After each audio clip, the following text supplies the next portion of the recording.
Omukwate Christopher Sibihe abadde akolanga avunaanyizibwa ku kuwa abantu ssente z'emyooga mu ssaako ez'enjawulo mu disitulikiti y'e Namayingo. Ono okutuuka okukwatibwa kiddiridde abantu ab'enjawulo okuva mu ssaako ezaafuna ssente okwemulugunya ku nguzi esusse mu kufuna ssente zino. Ife mu kurenewinga certificate twawaayo emitwalo 10 nga tugiwa Mwami Prince okufuna esente dino RDC deyasabye nga SACCOs ife batutola ku mitwalo 3 nga tugiwa Mwami Prince namugereza ino malemerano sayi olunyemerano okwema kukukeza esente ky'abantu kibambereza musaka ndahubire hezi mubamba abiri umusango esente jina tusangaho ndididi nimbereza namu. Bano bategeezezza nti omusajja ono abadde asooka kubasaba ssente alyoka abaweeza emyooga. Kati ajjayo n'agenda n'agamba abatati muleeteko ssente bwe ziti, woofiisi eyagaddeyo nga miliyoni, woofiisi eyagaddeyo mitwalo 8, mitwalo 5, kati ebintu ng'ebyo bwe bityo ssente n'aziggyayo n'atwala gye tutamanyi mu woofiisi ezimu ennyini z'amanyi.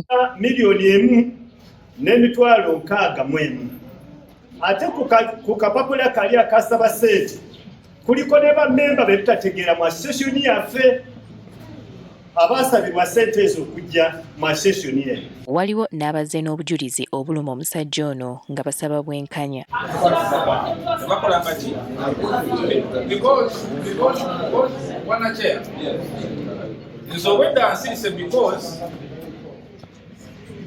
Nawulira nga omanye obuswavu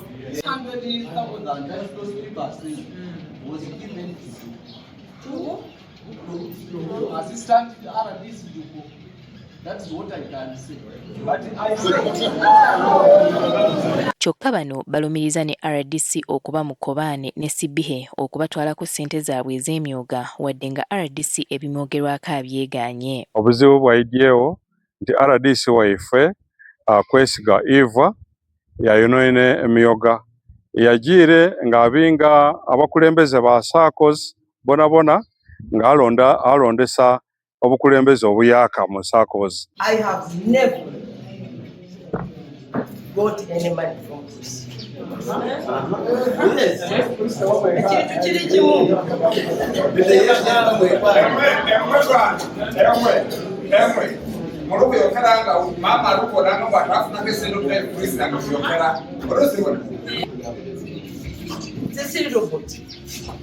Bajagala ba SACCO leaders baita mu ofisi ya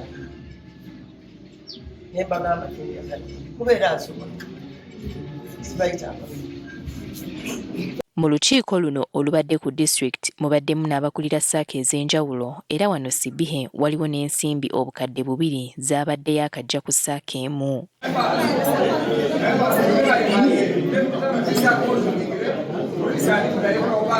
Oluvannyuma ono akwatiddwa n'atwalibwa ku poliisi y'e Namayingo gy'ali mu kukuumibwa w'anaggyibwa okutwalibwa mu kkooti avunaanibwe.